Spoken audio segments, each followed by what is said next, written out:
कि Indian currency जो है वो 20 कंट्रीज के अंदर चल रही है। अब ये भी देखे ना कि किसी 20 ममालिक के अंदर एक एशियन कंट्री की करेंसी चल रही है, जिससे जाहिर होती है कि उनकी डेवलपमेंट, उनकी सोच, उनका विजन किस कदर ज्यादा और उनकी कोलैबोरेशन कैसी है। बात होती है कोलैबोरेशन की, तो वो हर तरह से कोलैबोरेट कर रहे हैं। और जितनी बड़ी इकोनॉमी है रशिया जो है, वो ऑब्वियसली इन फ्यूचर उनके साथ बहुत बड़ी कोलैब करना चाहता है, बिजनेस के हवाले से भी, इनोवेशन के लिहाज से भी।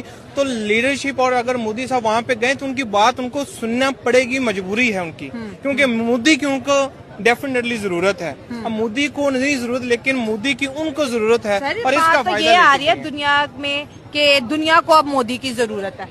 डेफिनेटली मैंने इसी पॉइंट को कहा कि उनकी जरूरत है। आप छोटी सी बात देख लें कि पीछे जो है ये जो अंबानी जो है, उनकी फैमिली जो अंबानी फैमिली की है, तो अब आपने वहाँ पे एक ऐसा पॉइंट है कि अब पेरिस के अंदर जो ओलंपिक्स चल रहा है, तो अंबानी फैमिली जो है एम्बेसडर बन के गए हैं कि आप बिजनेस के हवाले से डेवलपमेंट के लिए पेरिस के अंदर जाएं और वहां पर हमारे लिए अपॉर्चुनिटीज क्रिएट करें। 2036 का ओलंपिक्स इंडिया में हो रहे हैं सर, ऐसे तो नहीं वो चले गए ना ओलंपिक्स में। तो बात होती है लीडरशिप की। तो इंडिया ने जितनी भी रिसेंट जो है डेवलपमेंट की है, जो सक्सेस ली है, credit goes to Narendra Modi, and definitely all together credit goes to Narendra Modi, specially to all people जो इंडिया की IT इंडस्ट्री